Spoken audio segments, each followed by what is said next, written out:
Ávila Domínguez. Un Yo gusto, Camila. soy Sara Zamora. Y mi nombre es Jennifer Cruz.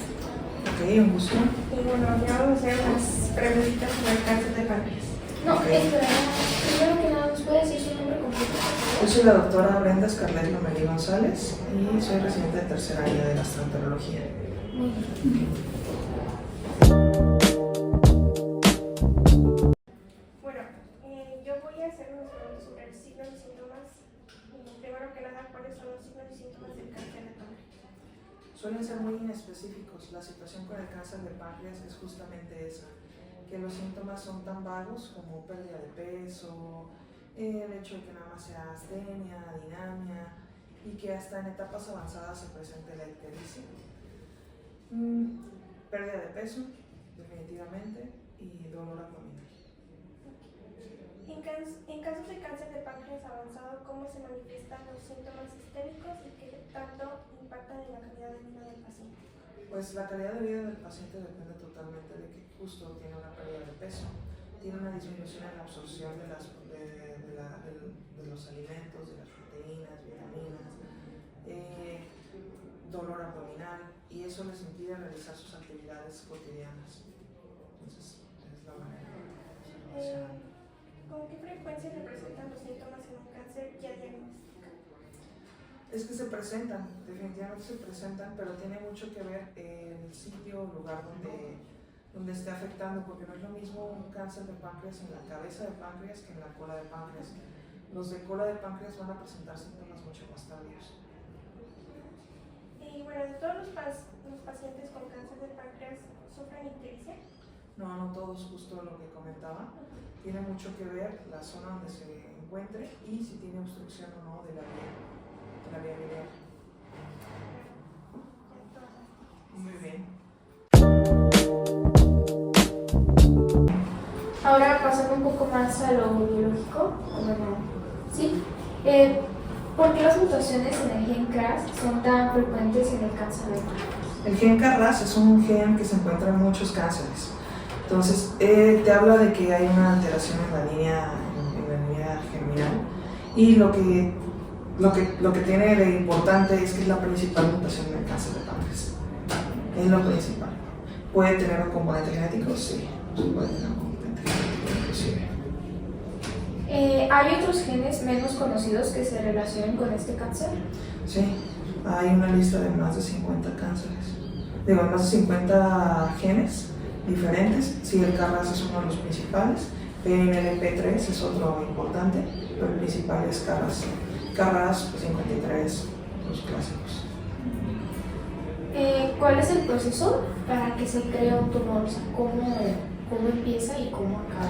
Es que ahí te puedes basar en que hay una teoría hay muchas teorías del por qué se crea el cáncer de páncreas. Si recuerdas, en el cáncer de mama, pues una causa muy frecuente es tal cual el gen BRCA1, BRCA2, pero en el cáncer de páncreas, pese a que existen genes, hay muchos factores asociados, como que tabaquismo, alcoholismo, pancreatitis crónica por repetición, que nos está condicionando un daño crónico a nivel del páncreas, y lo que genera es que al estar en ese contacto de daño crónico y regeneración constante, puede haber un fallo en el momento de la replicación celular, y de ahí se parte a que se creen células con displasia y después cáncer. ¿Existen genes que actúen como protectores frente al desarrollo del cáncer de páncreas? La verdad es que sí vienen apuntados de que existen los genes protectores, pero como tal creo que no están bien estipulados. O sea, se ha encontrado de que protección, pero realmente ¿quién tiene protección contra un cáncer de páncreas? De hecho, hasta el factor genético está muy condicionado a que si realmente tiene factor genético o no, de que sea de heredabilidad. Entonces, eso todavía está muy controversial. Ya como último, ¿existen estrategias para revertir o compensar mutaciones predisponentes antes de que aparezca el tumor? Más bien, hay formas de detectar el tumor previo a que empiece a manifestarte síntomas. Y es lo que se habla del cribado. Como en la mama, que es la mamografía, En el cáncer de páncreas se usan criterios muy específicos para detectar a pacientes o personas que pueden tener mayor riesgo de presentar susceptibilidad genética para desarrollar el cáncer, como en quienes familiares que tengan de primer grado. Si tienen uno o más familiares con cáncer de páncreas, se recomienda estar realizando tomografías anuales a partir de los 35, 40 años, o en base mucho a lo que tiene al familiar que presentó el cáncer. No sé si contesté bien tu pregunta. Experimentales, pues. Okay. La parte de diagnóstico, o sea, ¿hay alguna forma de que puedan identificar, por ejemplo, nos mencionan la pancreatitis? O sea, ¿hay una forma que se pueda distinguir entre esa enfermedad a un cáncer? Claro. Es que un cáncer te da muchos síntomas sistémicos. Una pancreatitis es algo agudo. Que un cáncer te pueda dar pancreatitis también se puede. ¿Por qué? Porque estamos hablando de una obstrucción del conducto pancreático, que bien puede ser dado por una neoplasia.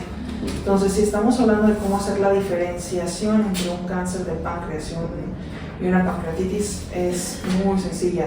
El cáncer de páncreas, la pérdida de peso importante, el dolor abdominal, y claro que si tienes esto, vas a valorar primero con enzimas pancreáticas, amilasa, lipasa. Si estas cumplen para tus criterios de pancreatitis, que sean más de 3 veces su límite superior normal, eso te condiciona que ya tienes una pancreatitis, o que al menos hay algo que te está elevando enzimas pancreáticas. De aquí parte que a las 48 a 72 horas a todos los pacientes con pancreatitis también le hagas una tomografía. Pero esto, de hecho, lo ideal es que las tomografías se hagan después para el diagnóstico. Pero si en esa tomografía principal o que veas que no está totalmente orientada a tener pancreatitis, puedes hacer la tomografía y ahí se visualiza masas, lesiones, etc. E incluso pueden ser hallazgos que mientras hagas una endoscopía a nivel del área del duodeno se vea una compresión extrínseca, y al momento de aplicarle ultrasonido endoscópico o de aplicarle que nada más veas y después le pidas la tomografía, veas la lesión que esté comprimiendo. Como tal, pues los síntomas es lo que te va a ayudar, estudios de imagen. Okay. Y con referente a estudios de imagen, ¿qué diferencias hay entre una tomografía computarizada y una resonancia magnética? Tiene mucho que ver la resolución o más bien la capacidad de detectar lesiones. Una resonancia magnética te puede detectar lesiones de hasta 2 milímetros. Y la tomografía no. Tiene muchísima más especificidad y sensibilidad una resonancia magnética que una tomografía. Okay. Habíamos leído un poquito sobre que había un marcador tumoral, que es el CA199. En dado caso de que pueda indicar como un falso positivo, entonces si hay un momento en el que puede indicarlo. ¿El falso positivo qué es?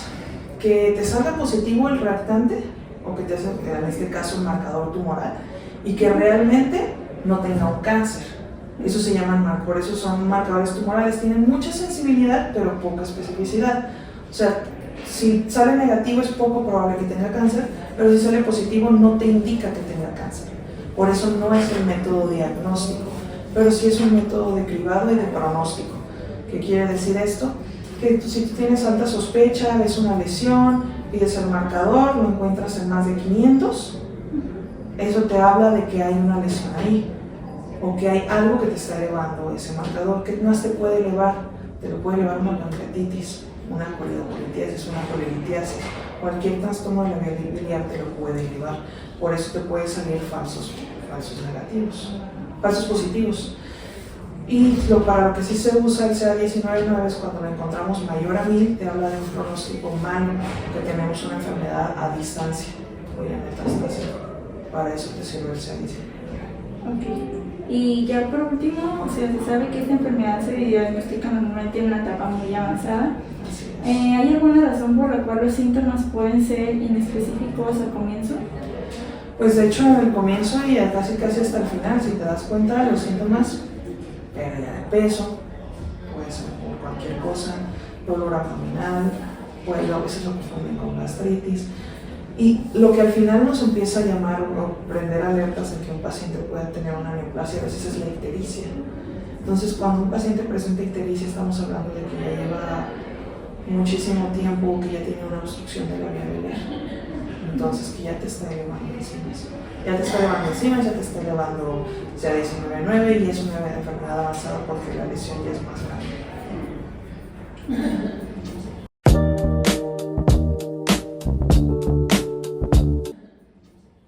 Respecto al tratamiento, ¿qué tan efectiva es la cirugía de Whipple?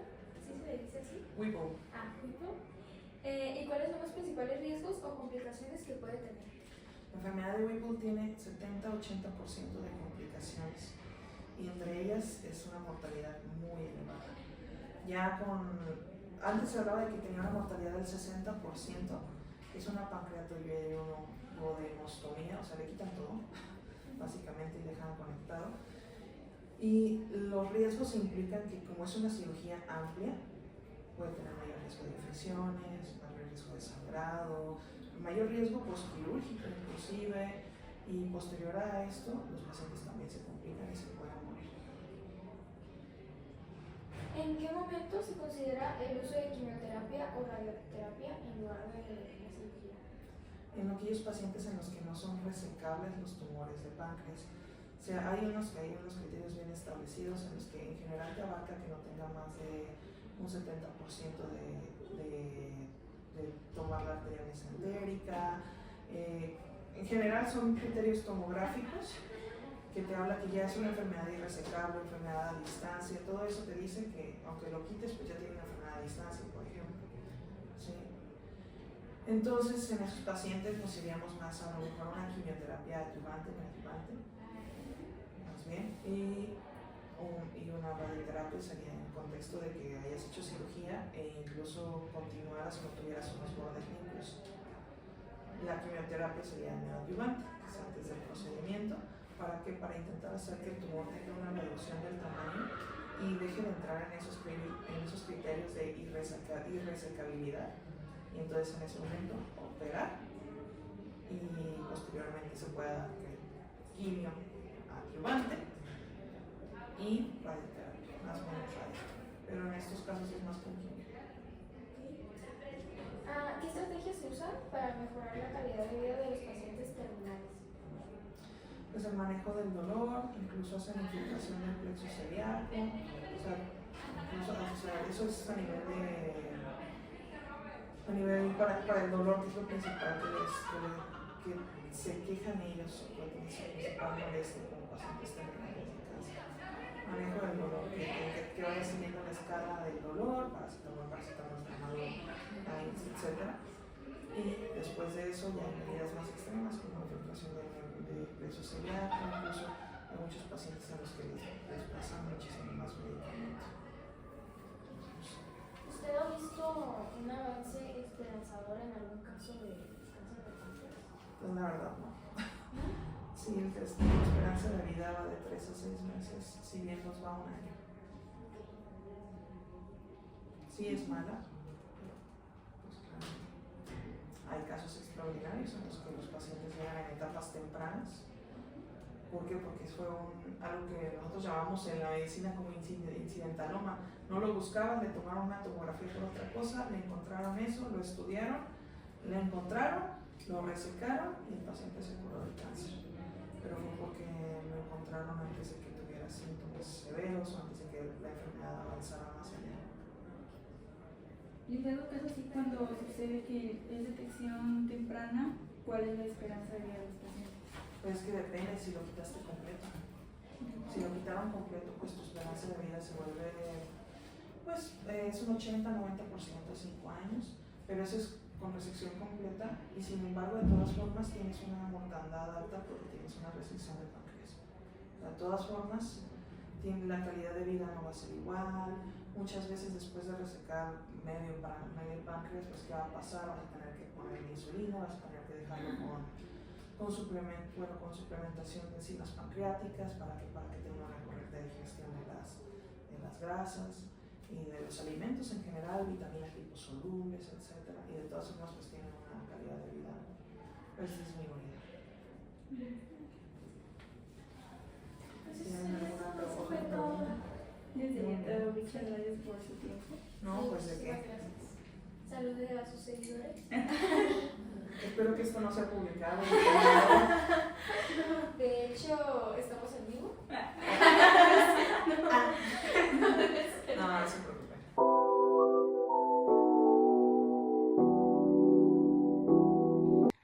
La entrevista nos ayudó para complementar la información que habíamos realizado previamente y también nos ayudó a identificar cómo poder detectar a una edad temprana esta enfermedad. Como nos contó el especialista, se puede realizar ya sea hacerse un chequeo anual, que no se busca identificar algo a detalle, sino que gracias a ese chequeo se puede encontrar otro tipo de enfermedades y con esa ayuda de detectarla un poco a tiempo podemos darle mejor esperanza de vida al paciente.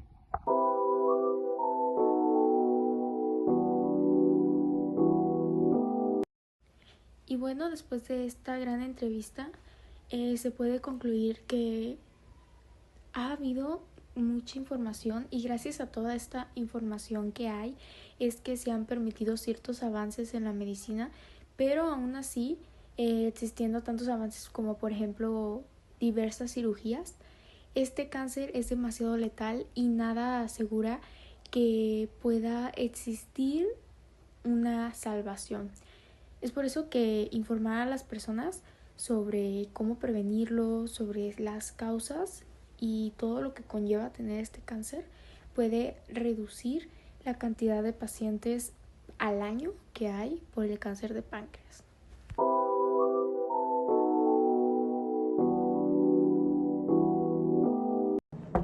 La entrevista con la doctora me permitió reflexionar y comprender que el cáncer de páncreas es una enfermedad compleja que muchas veces se detecta tarde debido a que sus síntomas son silenciosos. Más allá de los datos médicos, me hizo reflexionar sobre la importancia de la prevención, la atención a las señales del cuerpo y la empatía hacia los pacientes y sus familias. Entendí que la salud no debe darse por hecho y que la educación y la detección temprana puede marcar una gran diferencia.